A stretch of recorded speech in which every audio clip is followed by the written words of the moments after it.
Hello बच्चों, class 11 की physics में इस समय हम सब लोग सरल आवर्त गति पढ़ रहे हैं बालाजी पब्लिकेशन से। और आज के इस वीडियो में हम सब लोग सरल आवर्त गति के लेक्चर नंबर 6 में हम स्टार्ट करने वाले हैं सरल आवर्त गति के अनुप्रयोग, यानी इसके एग्जाम्पल्स हमारे दैनिक जीवन में। तो आप सभी बच्चों का हमारे अपने प्यारे यूट्यूब चैनल आदर्श बालाजी सॉल्यूशन पर स्वागत है। चैनल पर नए हो इसे सब्सक्राइब करके बेल आइकन को जरूर से जरूर दबा दीजिएगा और साथ ही साथ वीडियो को लाइक शेयर जरूर करिएगा। शुरू करते हैं। तो आज का हमारा टॉपिक है एसएचएम के उदाहरण।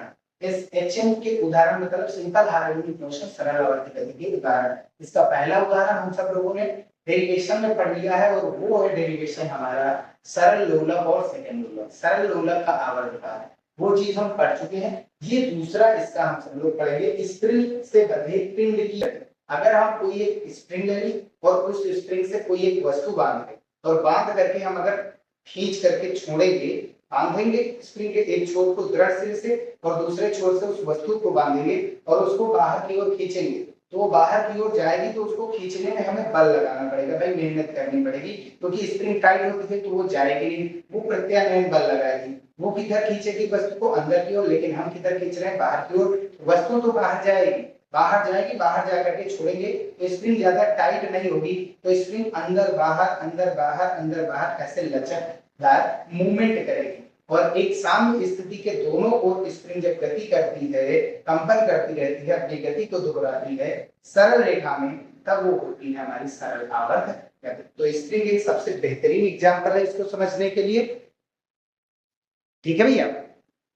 तो स्प्रिंग में केवल दो केस हमको करने, स्प्रिंग से बंधे पिंड की गति में दो चीजें करनी। पहला, जब स्प्रिंग को हम किसी क्षैतिज तल पर यानी जमीन में करें, बांधेंगे स्प्रिंग इस क्षैतिज तल में, जमीन पर हम एसएचएम कराएंगे, ठीक। और दूसरा ऊर्ध्वाधर तल में, यानी एक स्प्रिंग को ऊपर से बांधेंगे और नीचे से लटका करके छोड़ देंगे, तो स्प्रिंग ऊपर नीचे ऐसे कंपन करेगी भार के कारण।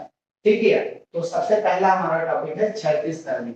अच्छा, इस टॉपिक को शुरू करने से पहले हम स्प्रिंग के बारे में थोड़ा सा जान लेते हैं। वैसे बुक में हमारी दिया गया है स्प्रिंग है क्या। तो स्प्रिंग के लिए कुछ महत्वपूर्ण बिंदु हैं और वो है हमारे, सबसे पहला, किसी स्प्रिंग को बाह्य बल यानी जब हम बाहर से खींचते हैं द्वारा खींचा अथवा संपीड़ित, संपीड़ित मतलब बाहर की ओर खींचेंगे या तो उसको दबाएंगे, ठीक है, कंप्रेस करेंगे, किया जाता है। तो प्रत्यास्थता के कारण, प्रत्यास्थता क्योंकि वो ठोस वस्तु है, हम बल लगाते हैं तो वस्तु के आकार में अगर बल परिवर्तन होता है ठोस वस्तु में, तो प्रत्यास्थता का परिवर्तन रहता है के कारण इसमें प्रत्यानयन बल उत्पन्न होता है। अगर दबाएंगे तभी छोड़ करके, छोड़ेंगे दबा करके, तब वस्तु अपनी प्रारंभिक स्थिति में आ जाएगी। अगर खींचेंगे वस्तु को, स्प्रिंग को, छोड़ेंगे तभी वो अपनी प्रारंभिक स्थिति में आ जाती है।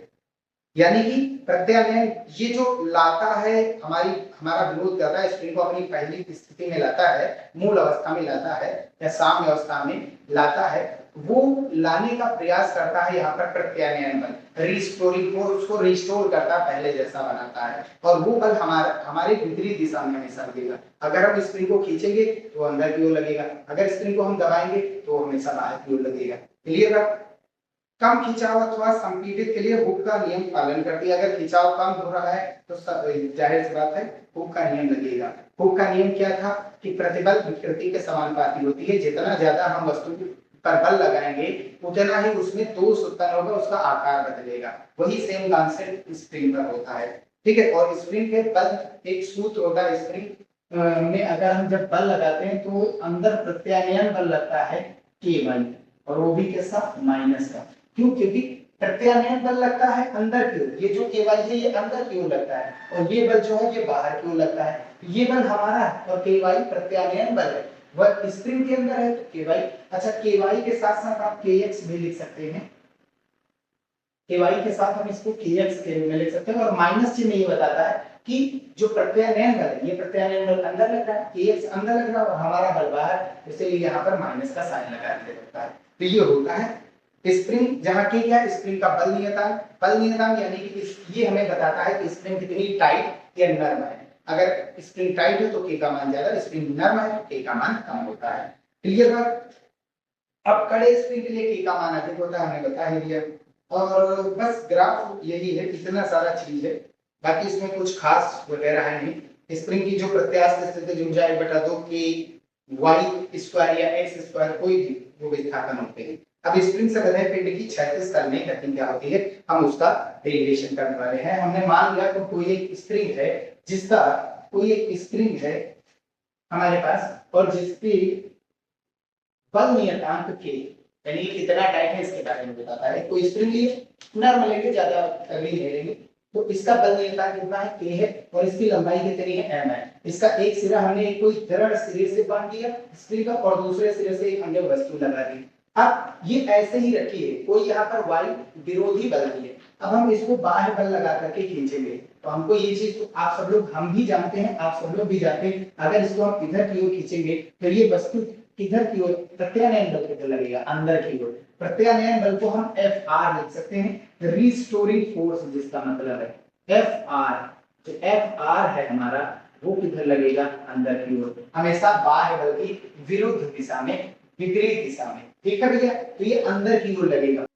तो आगे क्या होगा अब यहां पर हम डेरिवेशन पर चलते हैं। अब हम क्या चलते हैं डेरिवेशन। हमारा डेरिवेशन पहली चीज हम एक और कॉन्सेप्ट अगर यहाँ पर बल लग रहा है तो एक ऐसी स्थिति आ जाएगी एक ऐसी स्थिति ये बाह्य बल है एक्सटर्नल बाह्य को कहते हैं एक्सटर्नल मतलब बाह्य ठीक है एक्सटर्नल ये बाह्य ठीक है यानी इससे लिख दिया गया। अब ये किस ओर लग रहा है अंदर की ओर। एक कॉन्सेप्ट समझिए हमने यहाँ से स्प्रिंग को खींचना शुरू किया खींचना शुरू किया खींचना शुरू किया खींचना शुरू किया। अब लास्ट में एक ऐसी स्थिति आएगी कि स्प्रिंग खींच नहीं पाएगी ठीक एकदम मैक्सिमम खींच गया तो उस स्थिति में क्या होगा जितना हम बाहर की ओर बल लगा रहे हैं उतना ही स्प्रिंग किस ओर बल लगा रही है अंदर की ओर।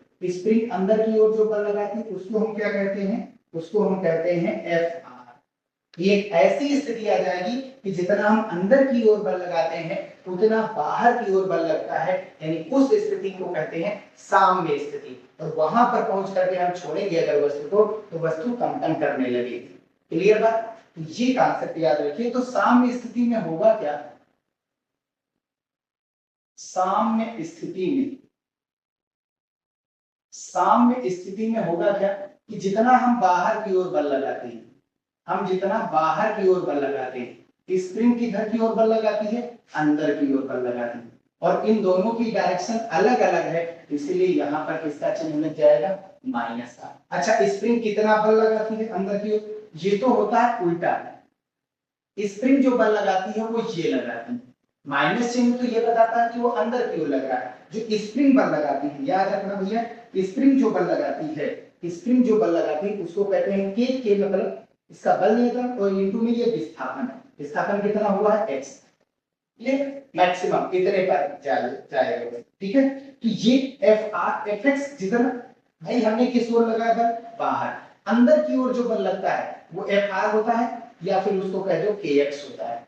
बात वही यहाँ पर क्या आ जाएगा अगर हम वैल्यू डालेंगे Fr की तो वो कितनी है kx है और इनटू में ये आगे क्या लगा है माइनस का चिन्ह ये हो गया बाह्य बल। अब एक चीज और है बल कितना तो लग गया। अब बाह्य बल हम कितना लगा सकते हैं वस्तु का द्रव्यमान गुणे त्वरण। भाई हम जब बल लगाते हैं तो उसमें कुछ स्थिति बदलती है और वो होता है वहां पर न्यूटन का द्वितीय नियम लगेगा। भाई बल लगाया बल्कि वेग बदला बल्कि उसमें त्वरण उत्पन्न हो गया। अगर बल लगाते हैं किसी वस्तु पर तो उसमें त्वरण उत्पन्न होता है सीधी सी बात त्वरण उत्पन्न होता है तो F बराबर m में होता है फार्मूला क्या होता है F बराबर m में।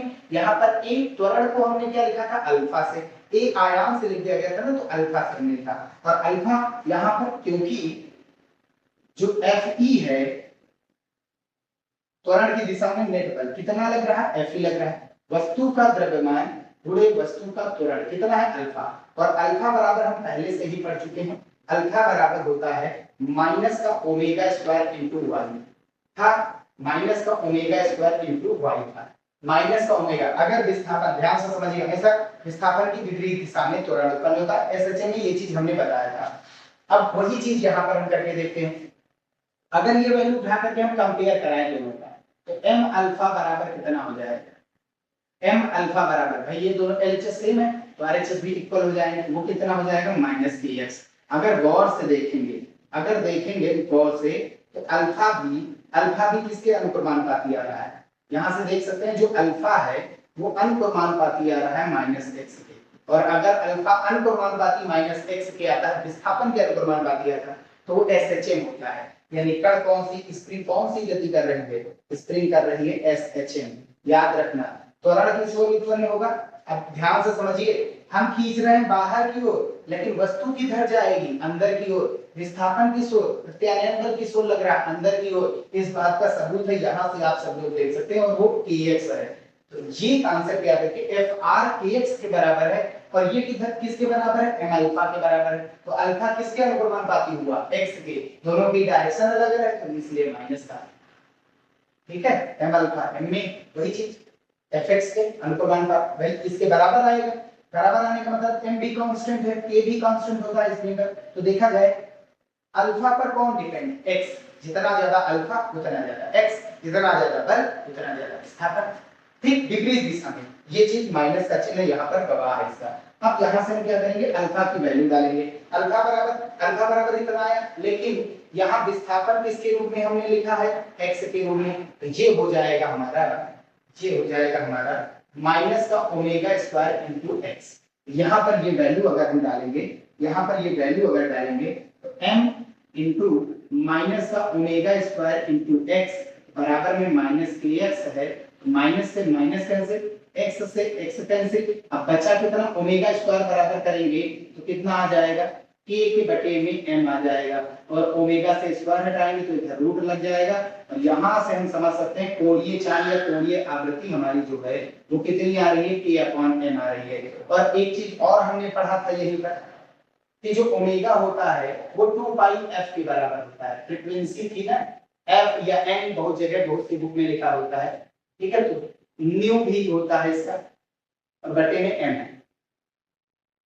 ठीक, अगर हम इसको बटे में भेज दें तो f की वैल्यू यहाँ से कितनी बन रही है? f की वैल्यू बन रही 2 पाई हो जाएगा बटे में 1/2 पाई अंडर रूट में k/m। पहला तो ये बन रहा है हमारा, बन रहा है।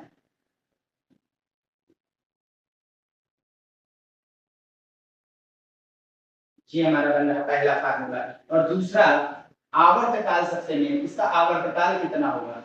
यहां से देखिए, इसको उठा करके हम इधर ले आते हैं, ज्यादा सही है, समझने में आसानी भी होगी। ये यहाँ पर हम लिखे,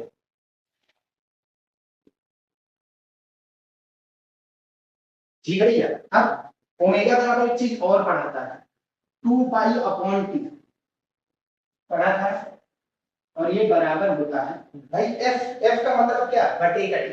f का मतलब क्या? बटे का टी होता है, वही से भी कह सकते हैं। और बराबर में कितना है? अंडर रूट में k/m। अब इसको पलट देते हैं, यहाँ से t बराबर कितना हो जाएगा? t बटे 2 पाई के बराबर कितना हो जाएगा? m/k, और 2 पाई जाएगा ऊपर, तो यहाँ से t की वैल्यू कितनी आएगी? 2 पाई अंडर रूट में m/k। ये बन जाएगा आवर्तकाल का फार्मूला। इसका फार्मूला आवर्तकाल का।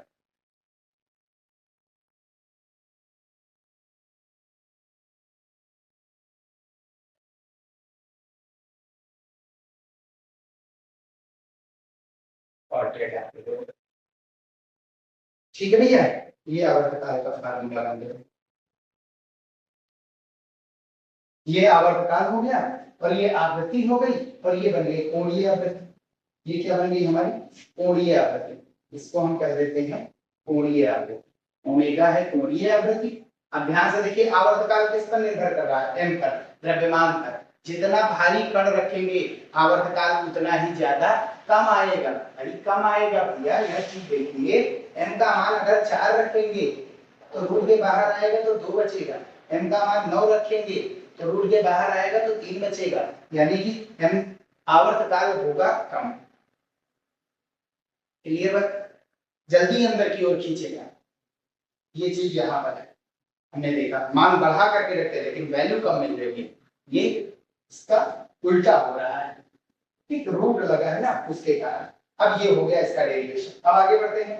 दूसरा क्या है? ऊर्ध्वाधर तल में गति। अगर हम स्प्रिंग, एक ये हमने फ्रेम बनाया, इसमें स्प्रिंग को हमने ऐसे लगाया, बांध दिया यहाँ से एक सिरा, और दूसरे सिरे पर हमने एक वस्तु लगा दी, तो होगा क्या, इस वस्तु का जो भार होगा, वस्तु किस ओर खींचेगी स्प्रिंग की ओर, अपनी ओर, बिना बल लगाए। जैसे ही वस्तु को बांधेंगे इसका भार किस ओर आएगा, भार नीचे की ओर लगेगा, तो भार नीचे की ओर लगेगा तो इसमें लंबाई में क्या आएगी, इसकी लंबाई बढ़ जाएगी। अभी तक लंबाई कितनी थी, L थी, अब लंबाई बढ़ करके कितनी हो गई, ये L के साथ साथ x नॉट।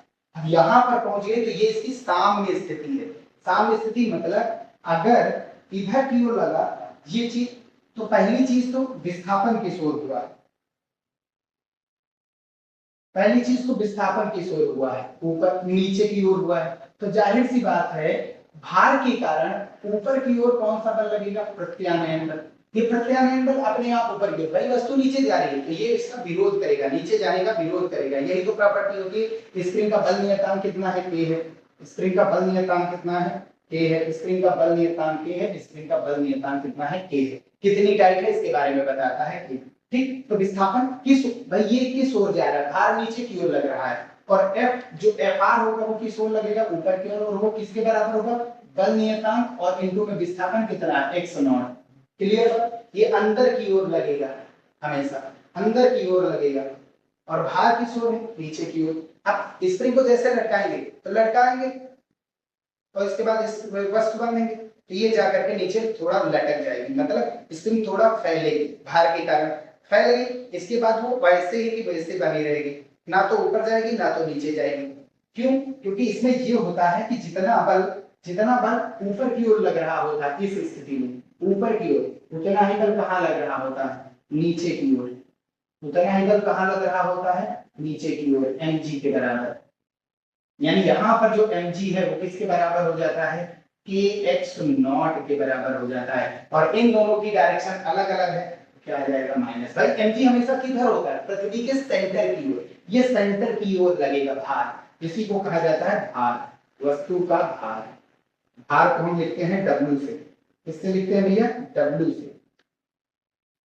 ठीक, ये हमेशा सेंटर की ओर लगेगा, तो इसके कारण इसने जन्म लिया। अब ये बन गई साम्य स्थिति। अब ना तो वस्तु नीचे जा रही ना तो ऊपर, क्योंकि जितना विस्थापन था इस विस्थापन पर ये mg बल है, यानी ये mg भार के कारण इतना विस्थापन आ गया, इतना दोष आ गया। अब आगे हम एक काम करेंगे, अब हम यहाँ पर लगाएंगे बाहर, अब लचक चुकी ना, अब क्योंकि ये ना तो ऊपर जा सकती ना तो नीचे जा सकती, अब हम बल लगाएंगे यहाँ पर बल। अब हम बल लगाएंगे किस ओर, नीचे की ओर, हम खींचेंगे। अभी तक वस्तु कितनी खींची थी, हमने जब बल लगाया x विस्थापन हो गया, कितना विस्थापन हो गया, x विस्थापन हो गया जब हमने बल लगाया। क्लियर बात, तो नेट बल कितना लगा ये चीज ध्यान से देखिए।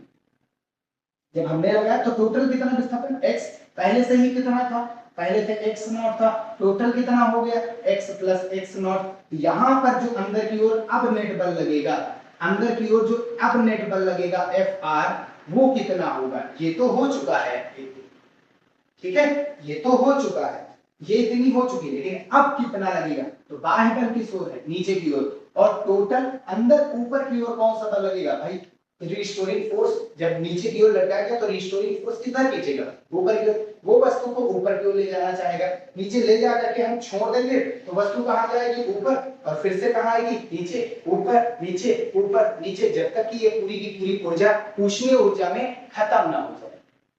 क्लियर है, ये चीज होगा। तो यानी कितना लगेगा, स्प्रिंग का बल नियतांक कितना है, K है, स्प्रिंग का बल नियतांक है। अब की बार विस्थापन कितना हो रहा है, total x not plus x। अब इसी का यूज करके हम ये चीज ले आएंगे, हम इतना चीज नहीं कर रहे हैं, हम डायरेक्ट इसी का यूज कर लेंगे। क्लियर बात, हम इसी का यूज कर लेंगे यहाँ पर, और सब आ जाएगा आंसर, उतना करने से कोई मतलब नहीं। ठीक है, अब साम्य स्थिति अब लगाएंगे, जब हमने बल लगा दिया तब साम्य स्थिति आई।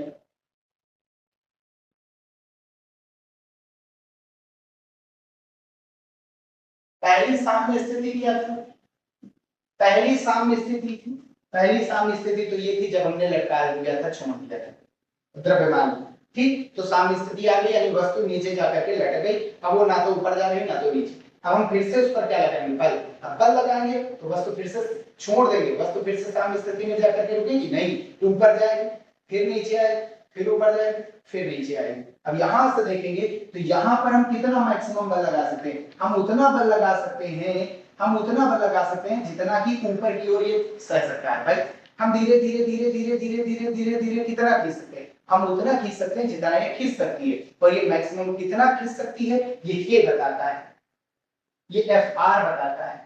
हम भाई नीचे की ओर खींचेंगे खींचेंगे खींचेंगे तो विरोध भी धीरे धीरे बढ़ेगा कि नहीं, प्रत्यानयन बल भी बढ़ेगा कि नहीं बढ़ेगा, इस विस्थापन के कारण प्रत्यानयन बल बढ़ेगा। तो ये वस्तु स्प्रिंग ऊपर खींच रही है, लेकिन हम किधर खींच रहे हैं, नीचे की ओर। एक ऐसी स्थिति आ जाएगी कि जितना हम नीचे की ओर खींचेंगे उतना ही वस्तु किधर की ओर खींचेगी, इस ये जो स्प्रिंग है वो किधर खींचेगी, ऊपर की ओर खींचेगी। तो उस स्थिति में क्या होगा, जो हमारा बाह्य बल है, बाह्य बल एक्सटर्नल फोर्स, वो किसके बराबर हो जाएगा, Fr के बराबर हो जाएगा, इसके बराबर Fr। और इन दोनों की डायरेक्शन अलग अलग है तो क्या लग जाएगा, माइनस का साइन। तो बाह्य बल यानी Fe बराबर Fr हमारा कितना आया, माइनस का k ब्रैकेट में x प्लस x नॉट। ठीक, साम्य स्थिति तभी लगेगी जब वस्तु विरामावस्था में आ जाए या एक समान रूप से गति करने लगे। ये भी कह सकते हो, ये एकदम से ना खींच पाओ तो एक समान गति से खींचते जाओ, यानी कि उसमें वेग में कोई परिवर्तन ना हो, एक समान रूप से उसको खींचते जाओ एक नियत वेग से खींचते जाओ। यानी हर सेकंड में अगर 4 का बढ़ा रहे हो तो हर सेकंड में अगले 4 सेकंड में 4 का बढ़ाओ, अगले 4 सेकंड में 4 का बढ़ाओ, अगले 4 सेकंड में 4 का बढ़ाओ। ये कॉन्सेप्ट है। तो दो केस में लगेगा, दो केस में लगेगा ये चीज। ठीक है, जब वस्तु विरामावस्था में हो और जब वस्तु एक समान वेग से जा रहे हो, दो ही केस में। ठीक, तो अंदर गुणा कराएंगे तो कितना हो जाएगा, माइनस का kx और ये माइनस का kx नॉट। क्लियर बात, और ये क्या हो गया हमारा f इंटू ई हो गया। ठीक है भैया, अब आगे ध्यान से देखिए, अब आगे ध्यान से देखिए, नीचे की ओर और कितने बल लग रहे थे, नीचे की ओर एक और बल लग रहा था, नीचे की ओर एक और बल लग रहा था जो हमने नहीं लिखा है, और वो था वस्तु का भार। अभी तक तो एक ही बल लग रहा था, अब दो बल लग रहे हैं, हमारा भी और भार भी। तो ये दो बल लग रहे हैं, तो नीचे की ओर बल बराबर ऊपर की ओर बल। तो जितना बल नीचे लग रहा है उतना बल ऊपर लगाना है। तो नीचे कितने बल लग रहे हैं, नीचे लग रहे हैं दो बल, और ऊपर कितने बल लग रहा है, केवल एक लग रहा है। तो नीचे दो बल कौन कौन से हैं, एक वस्तु का तो भार है और दूसरा ये, और भार कितना था, mg था, और mg इधर प्लस है, इधर आएगा तो क्या हो जाएगा, माइनस हो जाएगा। क्लियर बात, तो यहां से Fe बराबर mg की वैल्यू रखो, mg किसके बराबर है, माइनस kx नॉट के, तो ये माइनस का kx, ठीक है, माइनस का kx नॉट, और ये माइनस, और ये mg की वैल्यू रखेंगे तो ये माइनस माइनस क्या हो जाएगा, plus kx not, kx not minus और प्लस दोनों खत्म हो जाएंगे। तो यहां से नेट बल कितना होगा, m इंटू अल्फा। ये चीज तो कहें, एक बल लगाएंगे तो त्वरण उत्पन्न होगा, कितना, m इंटू अल्फा के बराबर, और इसको कंपेयर कराएंगे तो m इंटू अल्फा किसके बराबर हो गया, माइनस kx नॉट, kx के बराबर हुआ, माइनस kx के बराबर। यहां से हम कह सकते हैं कि जो अल्फा है वो अनुक्रमानुपाती आ रहा है माइनस x के, आ रहा है कि नहीं आ रहा है भाई, ये m कांस्टेंट होता है, k कांस्टेंट होता है, अल्फा किसके समानुपाती है, माइनस x के। अगर अल्फा माइनस x के समानुपाती है तो इसका मतलब ये किसको प्रदर्शित कर रहा है, SHM को, यानी जो स्प्रिंग है वो SHM कर रही है, स्प्रिंग क्या कर रही है, SHM कर रही है। ठीक है भैया, अब आगे यहां से अगर अल्फा की वैल्यू रखेंगे, अल्फा की वैल्यू रखेंगे तो ये क्या होता है, माइनस का ओमेगा स्क्वायर, और इनटू में विस्थापन कितना हुआ, इस बाह्य बल ने कितना विस्थापन किया है, इस बाह्य बल ने x विस्थापन किया है, तो x रख दीजिए, इस बाह्य बल ने x विस्थापन किया है। ये वस्तु का द्रव्यमान गुणे त्वरण, द्रव्यमान गुणे त्वरण कितना है, त्वरण कितना है, माइनस का ओमेगा स्क्वायर इनटू y होता है, y की जगह पर इस बाह्य बल ने कितना विस्थापन किया, x, वही चीज हम यहाँ पर डाल रहे हैं, और माइनस का बराबर में क्या आएगा, kx। अब ये माइनस खत्म, x से x खत्म। अब इस m को बटे में जाने दो, इस m को अगर बटे में जाने देंगे तो ओमेगा स्क्वायर फिर से किसके बराबर आ गया, k के बटे में m के बराबर आ गया, और अगर ओमेगा बराबर करेंगे तो कितना आ जाएगा, अंडर रूट में k के बटे में m, और ओमेगा बराबर 2 पाई f होता है, तो फ्रीक्वेंसी कितनी आएगी, फ्रीक्वेंसी कितनी आएगी, इसको थोड़ा सा ऊपर किए दे रहे हैं ताकि कुछ जगह मिल जाए।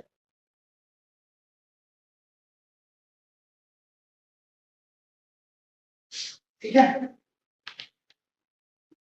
ये तो मिल गया ओमेगा का मान, मिल गया ओमेगा बराबर 2 पाई एफ। सेम पिछला वाला जो अभी हमने यूज किया था वही यहाँ पर। एफ की वैल्यू कितनी आ जाएगी, एफ की वैल्यू कितनी आ जाएगी 1/2 पाई अंडर रूट में के बाई एम। ठीक है, और आवर्तकाल कितना आएगा, ये आएगा 2 पाई अंडर रूट में एम अपॉन के।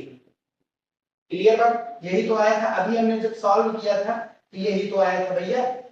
अब इसको क्या करेंगे, हम बंद कर देंगे।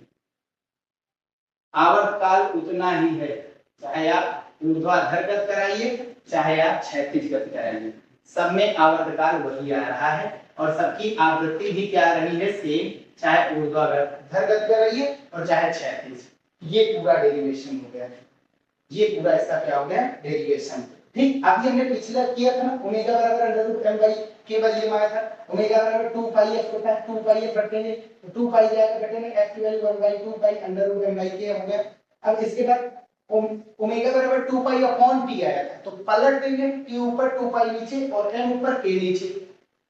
ठीक, तो 2 पाई चला जाएगा ऊपर, तो टी बराबर 2 pi under root M by K हो जाएगा, ये आवर्तकाल हो जाएगा। आवर्तकाल मतलब एक चक्कर में जाने और वापस आने में, ध्यान से समझो, यहां से यहां गया, फिर यहां पर आया, यहां से यहां गया, फिर यहां पर आया, ये हुआ एक चक्कर। ठीक, यानी एक इधर और एक इधर मिलकर के एक चक्कर लेगा और इतने में ये इतना समय लेगा, इसी के जो समय लगेगा उसी को आवर्तकाल कहते हैं। और एक सेकंड में कितनी बार वो आया गया, इसके बारे में फ्रीक्वेंसी बताता है। और ये कोणीय आवृत्ति या कोणीय चाल होता है ओमेगा। बस यहीं पर हम वीडियो समाप्त करते हैं। अब नेक्स्ट वीडियो में हम सब लोग स्प्रिंगों का संयोजन पढ़ेंगे और इसके बाद इससे रिलेटेड कुछ डिफिनेशन पढ़ेंगे, दोलन से रिलेटेड कुछ और डिफिनेशन, जैसे एसएचएम था, अब और कौन सी डिफिनेशन है और कौन से कंपन है उसके बारे में पढ़ेंगे। वीडियो यहीं समाप्त करते हैं। वीडियो पसंद आया तो लाइक और चैनल पर नए हो सब्सक्राइब जरूर करके जाइएगा।